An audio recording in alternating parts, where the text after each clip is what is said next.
אין עולם הבא, יום שבת מנוחה, כל העם איתן גיבה יזכו לרוב שמחה.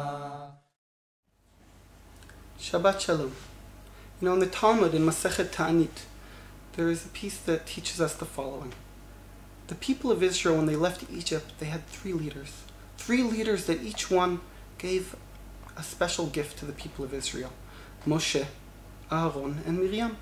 Moshe, the gift that he gave was the manna, that miraculous bread that came from heaven and fed the people of Israel as we walked through the desert. Miriam, the gift she gave us was this well, a well of water, a miraculous well that followed the people of Israel through the desert.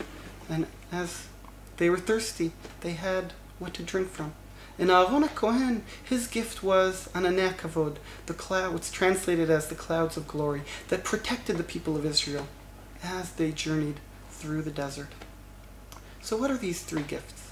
I would like to speak about Aaron HaKohen, that in this week's portion we learn of his passing. The Torah says right after he passes away, Vayishma Knani melech Harad, the Canaanite king heard, and the Medrash says, what did he hear? He heard that Aaron died and that the clouds of glory aren't there anymore. And that's why he decided to battle against the children of Israel. What is this? What is the secret of these clouds of glory? The Rishner Rebbe, a Hasidic master, the great-grandson of the Maggid of Mezrich, has a beautiful teaching I'd like to share with you. He says, you know, when Aaron HaKohen, he wasn't just a holy man who spent his whole day inside the Mishkan being all holy and separate from everybody else. He walked around trying to bring peace between husbands and wife, between people who were fighting. Rodef Shalom, he was always seeking to bring peace between people. That was his essence. That's what Aaron was about. And the Rishner says something very beautiful.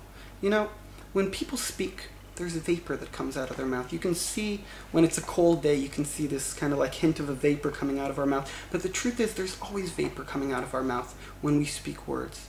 And when someone speaks to somebody else, and they're really listening to each other, then their words, the vapor, kind of comes together and their words meet. And out of these words that meet, a cloud is created. A beautiful cloud of God's presence. But when people speak to each other, but they're not actually speaking to each other, or just waiting for their turn to speak, then one person will speak to here, and another person will speak here. The words never even meet, and then those words just dissipate into the air and disappear. Do you know why Ananei Kavod, the clouds of glory, were called Ananei Kavod? Because they were created thanks to Aaron, who brought peace between people. Not just peace, he caused people to respect each other. In Hebrew, kavod is respect. In a way, the clouds of glory is a mistranslation. They should be called the clouds of respect. Because as long as Aaron HaKohen was around, he enabled people to respect each other in such a way that 600,000 people, the whole people of Israel, much more than that, they all respected each other. And that was the power that protected the people of Israel from their enemies in the desert. I'll just end with this. You know, the truth is, each one of these gifts is an archetype. It's a symbol for what it means to be free. Because these three leaders, these three siblings, Moshe, Aaron, and Miriam, they taught us what it means to leave Egypt. They taught us what it means to leave our bondage and become free. So what does Moshe say? Moshe says, being free is about the manna.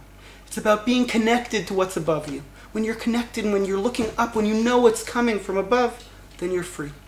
Do you know what Miriam says? Miriam says, that's really sweet. But do you know what makes you free? What makes us free is being connected to your well, to your source, to where you're drawing from, to be able to look down and see your roots. That's what makes us free. But Aaron HaKohen has a different answer. He says, what you're saying is sweet. Looking up, being connected to what's above, it's beautiful. Looking down, being connected to your roots, that's amazing. But the truth is that what makes us free is looking around, being able to connect to the people around us. We become free through being able to recognize another person. And that's what the clouds of respect, Ananei Kavod, are all about. And that's what Aaron HaKohen is trying to teach us. Shabbat Shalom. מחבלי משיח יוצאנו